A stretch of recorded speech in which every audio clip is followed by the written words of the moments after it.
রথযাত্রার ঠিক 9 দিন পর পালন করা হয় উল্টো রথযাত্রা।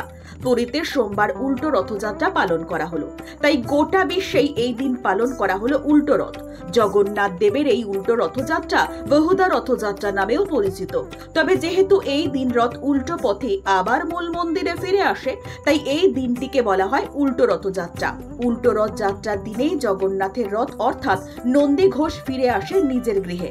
রথের দড়িতে হাত দিয়ে নিজেদের পাপ মোচন করেন বহু ভক্ত। উল্টো রথের মাধ্যমেই 7 দিন ব্যাপী রথযাত্রা উৎসবের সমাপ্তি ঘটে। ফের 1 বছরের অপেক্ষা ভক্তদের। সারা দেশে সোজা রথ এবং উল্টো রথকে নিয়ে মানুষের মধ্যে উন্মাদনা থাকে তুঙ্গে।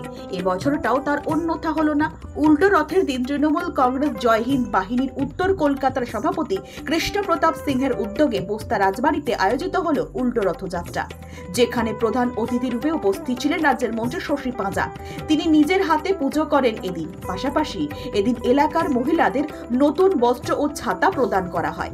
এদিন প্রায় 100 জন মহিলাদের হাতে এই শাড়ি ও ছাতা তুলে দেওয়া হয়। তাদের হাতে এই উপহার সামগ্রী তুলে দেন মন্ত্রী নিজেই।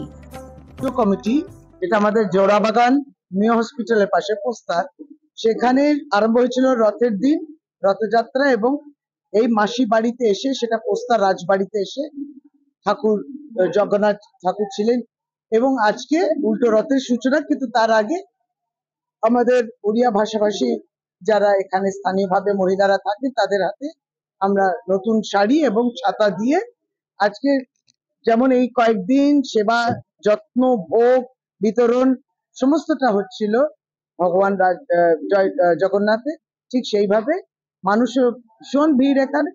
এবং এই সমস্ত উদ্যোগ যেটা হয়েছে জগন্নাথ পুজো কমিটির উদ্যোগে, তার পুরো কমিটি, এবং এখানে মাসি বাড়িতে শ্রীকৃষ্ণ প্রতাপ সিংজি, যেটা পোস্তার রাজবাড়িতে, এখানে ঠাকুর ছিলেন। আমরা সকলে উপস্থিত থেকে আজকে এই উল্টো রথের সূচনা করলাম। সকলেরই মঙ্গল কামনা করি।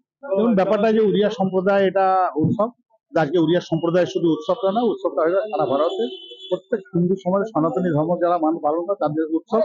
আজকে উল্টো রথ উপলক্ষে ঠাকুর আজকে মাসির বাড়ি থেকে নিজের মূল মন্দিরে ফিরবেন।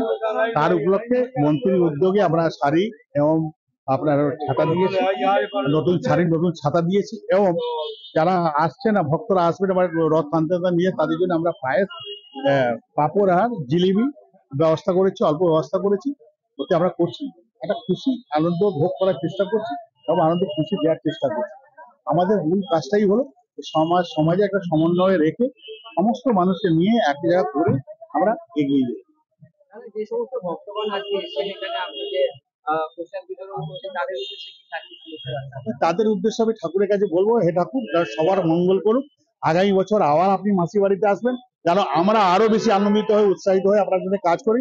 আর যে ভক্তরা আপনার কাছে এসছেন তাদের পরিবারে সুখ শান্তি সমৃদ্ধি দিন। Bureau report, channel 10।